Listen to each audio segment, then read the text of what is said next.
అదే చంద్రబాబు నాయుడు గారి హయాంకి ఒక్కసారి గమనిస్తే 2024-25లో ఏకంగా ఎలాంటి స్కీములు లేకపోయినా, సూపర్ 6, సూపర్ 7 లాంటి స్కీములు ఏవి లేకపోయినా, గతంలో మా ప్రభుత్వంలో ఉన్న పథకాలన్నీ రద్దు చేసిన జగన్మోహన్ రెడ్డి గారు ఈరోజు నేను ఏదో సాక్షులు లిస్ట్ వేశారు.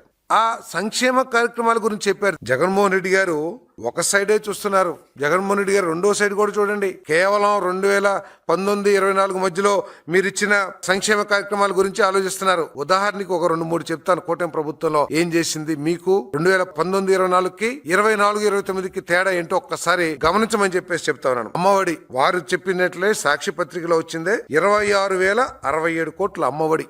సేమ్ స్కీమ్ తల్లికి వందనం కేవలం మీ ప్రభుత్వంలోకి వచ్చి 20 నెలలు మాత్రమే అయ్యింది. 10,090 కోట్ల రూపాయలు ఇంకా 3 సంవత్సరాలు మిగిలింది. 3 సంవత్సరాలు ఇంకో 30,000 కోట్లు జమ కాబోతున్నాయి ఈ పిల్లలందరికీ కూడా. అంటే మీరు 26,067 కోట్లు ఇస్తే మేము దాదాపు 35 నుంచి 40 కోట్ల రూపాయలు తల్లికి వందనం ద్వారా పిల్లల చదువుకి మేము ఖర్చు పెట్టబోతున్నాం అనే విషయాన్ని మీరు గుర్తించమని చెప్పేసి మనం చేస్తాం.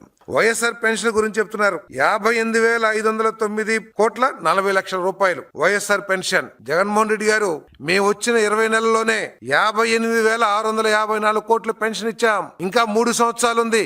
3 సంవత్సరాల 4 నెలలు ఉంది. ఇంకా ఈ కేవలం 20 మాసాల్లోనే 58,654 కోట్లు ఇచ్చాం. మీరు 5 సంవత్సరాల్లో 58,509 కోట్లు ఇస్తే ఎక్కడైనా కంపారిజన్ ఉందా? జగన్మోహన్ రెడ్డి గారు మీరు రైతు భరోసా అంటున్నారు. 14,430 కోట్లు ఇచ్చారు మొత్తం 5 సంవత్సరాల్లో. మేము అప్పటిదాకా 6,310 కోట్లు ఇచ్చాం. ఇంకా 3 సంవత్సరాలు ఉంది.